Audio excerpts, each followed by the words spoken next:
The philosopher I chose to write about is John Rawls. Rawls was born in Maryland, Baltimore in 1921. His father was an important lawyer and his mother was a chapter president of the League of Women's Voters. At a young age, John Rawls took action and responded to certain injustices of the modern world. While learning about the life of John Rawls, I learned the three key factors as to how he turned to education and shaped his way of thinking in regard to his liberal theories. First, Rawls was struggling with poverty with his family when he was a child. Second, John Rawls and his family underwent sadness due to the brothers of Rawls dying of diphtheria. Diphtheria is a serious and deadly infection of the nose and throat which prevents someone from breathing. Lastly, the violence of the Second World War and the aftermath deeply impacted his view on society. Despite what has happened to him, he continues his education and attends prestigious universities such as Princeton and Cornell. While in college, he reflects back on his past childhood and events he has gone through. Those events inspired him to use the power of ideas to change the unjust world he was living in. John Rawls managed to join the faculty at Harvard and taught for more than 30 years. He was very intellectual and serious about his academic study. This was all shown through his writings. In the multiple books he has written, he mentioned a lot about the events he has witnessed and how they were unfair. The two events that impacted his books and theories were the Second World War and the Vietnam War. These events were followed by deaths, horrors, discrimination towards impoverished individuals and people of color that led to Rawls' distinct belief of the world being unfair. I believe this fact is a posteriori argument since John Rawls lived through both of these events and he gained knowledge through his experience. Some of his famous pieces of writings were focused on creating a just and liberal society.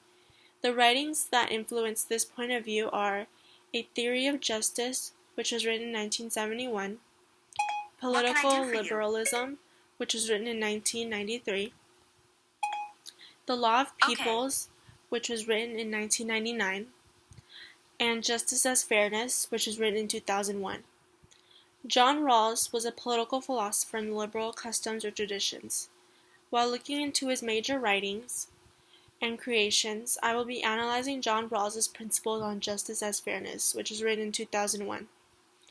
Overall, the principles will highlight equality, justice, and how social and economic inequalities are to be distributed to a society through a political philosopher's point of view.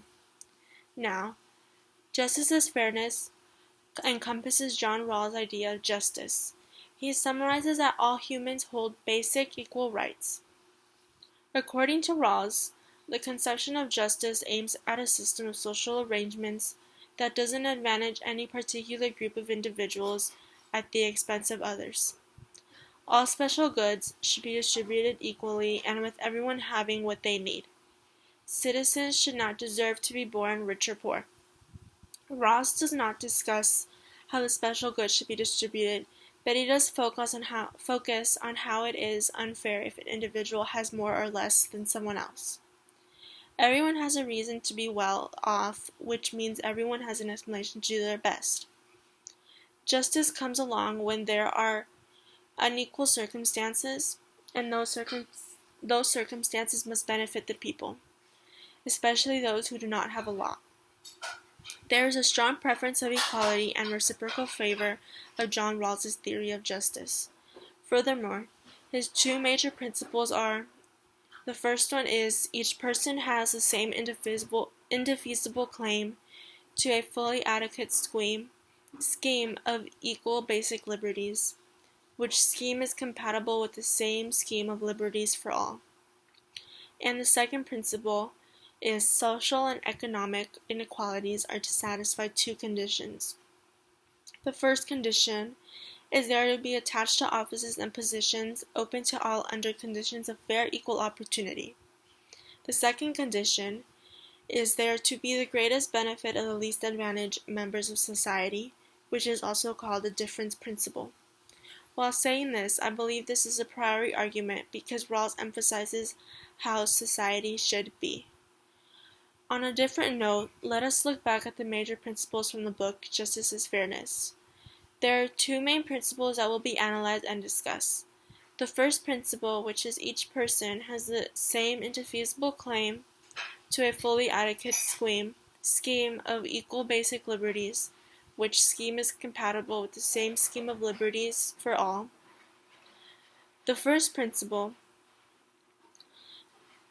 is a major belief of liberalism. While reading this principle, I learned that John Rawls emphasizes how all individuals should have the greatest degree of liberty and basic rights. He points out how important it is to be equal because it does not benefit a person if one has less than the other. In turn, this is what justice should be defined as, equal rights for all. An example that I found that was easy to apply to this first principle of equal liberty is the restriction of businesses from being able to pollute and contaminate the air, where doing so would affect the health of individuals. This scheme will benefit everyone and will present equal basic liberties. This environment regulation would help everyone to be able to breathe clean and fresh air without the worry of dangerous toxins being distributed. The equal basic liberties principle mainly focuses on the equality of liberty. Now, while analyzing the second principle, social and economic inequalities are to satisfy two conditions. The first is they are to be attached to offices and positions open to all under conditions of fair equality of opportunity, and the second condition is they are to be to the greatest benefit of the least advantaged members of society, which is the difference principle. I learned that John Rawls is highlighting equality and the distribution of wealth between the rich and poor. In the second principle, John Rawls is emphasizing how it is okay to have social and economic inequalities just as long as they satisfy two conditions. The first condition talks about how important it is to have fair equality of opportunity. For example, students who have the same talents, such as becoming an engineer, should have the same and equal opportunities of education disregarding their social class. In terms of the second condition, John Rawls presents a difference principle. The difference principle encompasses how the dispersal of natural assets are underserved, meaning there is a deep social union if this principle were to be applied. The economy would favor everyone, and those that are privileged and rich will not be getting richer due to the cost of those who are not as privileged. The illustration below gives me a glimpse on how income and wealth is distributed. In the illustration, there are 4 sections that are divided by economies A, B, C, and D. The economic structures are divided by the least advantaged group, middle group, and most advantaged group. I will be focusing primarily on section D. In section D, the least advantaged group has an income of $20,000. The middle group has an income of $100,000, and the most advantaged group has an income of $500,000. The difference principle does not let the most advantaged get richer due to the expense of the poor. This market economy of section D is fair just as long as some individuals do not profit over the expense of others. While analyzing this principle, the first thought that appeared for me was that inequalities are good for everyone, especially those who are most in need.